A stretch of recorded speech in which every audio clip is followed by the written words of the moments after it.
écoutez Culture Média sur Europe 1, 9h30, 11h avec Thomas Hill. Il y a une bonne ambiance et c'est un peu normal parce qu'on reçoit la meilleure ce matin, Florence Foresti, jusqu'à 11h. Je suis un peu déçu de découvrir que votre mère ne nous écoute pas le matin. Non, elle vient de m'appeler en FaceTime. Il faut peut-être expliquer aux gens. Elle savait pas que j'étais là. Mais elle va immédiatement changer de station, bien sûr. Écoutez sa fille. Alors, on va dresser votre portrait sonore, Florence. Des petits sons pour mieux vous connaître. Voici le premier. Bon, dans l'intimité, il vous appelle plutôt 2 points. Ma puce, Nicole, mon ange, mon canard. Nicole, comment veux-tu qu'il m'appelle Nicole? Je m'appelle Cécile. Ah, s'il te plaît, Cécile. Quoi? Ils ont mis Nicole pour faire l'exemple. Et bah... Mais quoi? Mais ils ont mis Nicole parce qu'il leur fallait un prénom, ça veut dire qu'ils t'appellent par ton prénom. Ils ont mis Nicole parce qu'il fallait bien qu'ils choisissent. Ils allaient pas mettre tout l'éphéméride. C'était peut-être... Ça rien, moi, c'était peut-être l'année DN. C'était pas... Putain, mais ils auraient très bien pu mettre Cécile. Et ben c'est ce que je dis. Voilà, ils auraient pu mettre Céline. Voilà. Ils auraient pu mettre Connasse. Voilà. C'était pareil. Non, mais fais un effort. Bon, Céline, qu'est-ce que tu prends? Je sais pas, t'as pas du coca? Oh, les Lyonnaises. Ça, c'est à la fin des années 90. Vous formez un trio de Lyonnaises, les top modèles, avec Cécile Iannucci et c'est l'inverse. Céline Iannucci, c'est ça, et Cécile Giraud. Voilà, c'est ça. Que vous avez invité lors de votre spectacle Florence Foresti and Friends. C'était en 2008. C'est ce qu'on vient d'entendre là. Et à l'époque, à Lyon, vous aviez 2 vies, je crois. Vous travailliez comme web designer à EDF. Oui, alors web designer en 98, je peux vous dire. C'était dans le futur là déjà. C'était pas la même chose qu'aujourd'hui. Donc quand on faisait clignoter un titre, waouh. Je peux vous dire que waouh.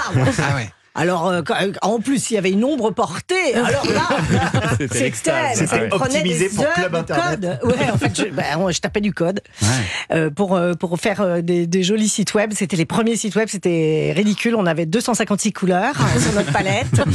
Voilà. Et le soir, café-théâtre. Exactement. Et c'était une super période, mais au bout d'un moment, il a fallu faire un choix. C'était au nombril du monde à l'époque, votre café-théâtre. À Lyon. Et puis, vous finissez justement par quitter votre boulot en 2000 pour vous consacrer à la scène.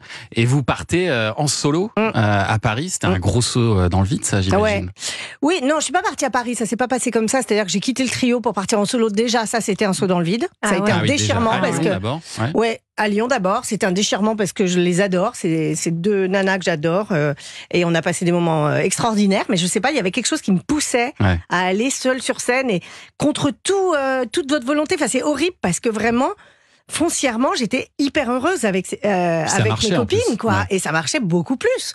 Parce que quand j'ai fait, par exemple, pour vous donner une échelle de comparaison, quand j'ai fait le Festival d'Avignon avec elle, on était complète tous les soirs. Je l'ai fait l'année suivante en solo. J'avais 10 pélos dans la salle. Donc vraiment, je suis repartie de zéro. Mais c'est pour vous dire à quel point la force qui vous anime quand vous voulez être seule en scène, c'est pas juste un caprice. C'est une force qui est au-delà de l'entendement, quoi. Allez, extrait suivant. C'est quoi ça?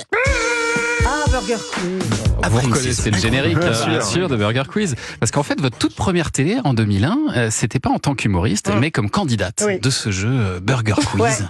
Comment vous Non, mais ça, c'est un hasard. Je vais vous expliquer ça. Alors. Oui, c'est un traumatisme parce que j'avais rien à faire là, en fait. À l'époque... On dirait que je suis née au temps des dinosaures. À l'époque, on est en 2001, c'est pas... au siècle dernier, en fait, c'était une toute nouvelle émission d'Alain Chabat et pour trouver des candidats, ils faisaient une espèce de démarchage téléphonique.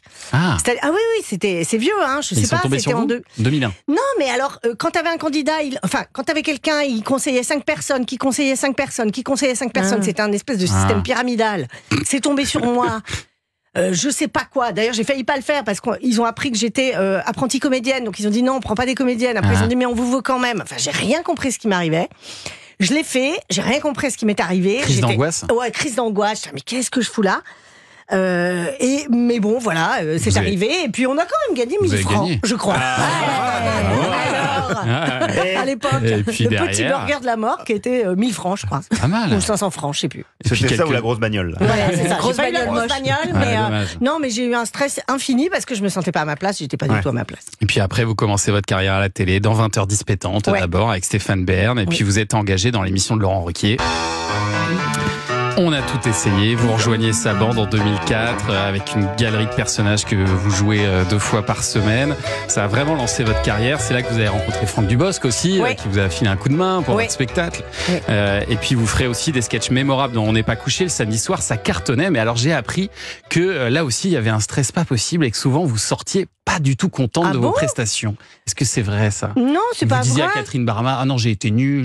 Ça arrivait, oui, mais par parfois j'ai été nulle. Hein. Regardez, vous verrez. Fabuleuse. Mais parfois c'était bien, parfois c'était pas bien. Mais c'est le lot de tous les humoristes, de tous les chroniqueurs aussi, d'avoir des journées avec, des journées sans. Hein, Joe Hume.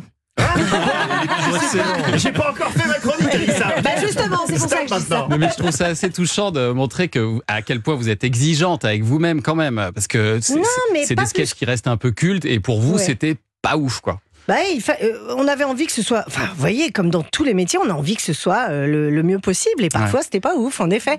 Et puis parfois, ça nous dépassait. Mais c'était, par exemple, le sketch d'Adjani, le Isabelle Adjani, je ne suis pas folle, vous savez. Ouais. Pour nous, je dis nous parce que j'avais également un co-auteur à l'époque qui s'appelle Jérôme Daran.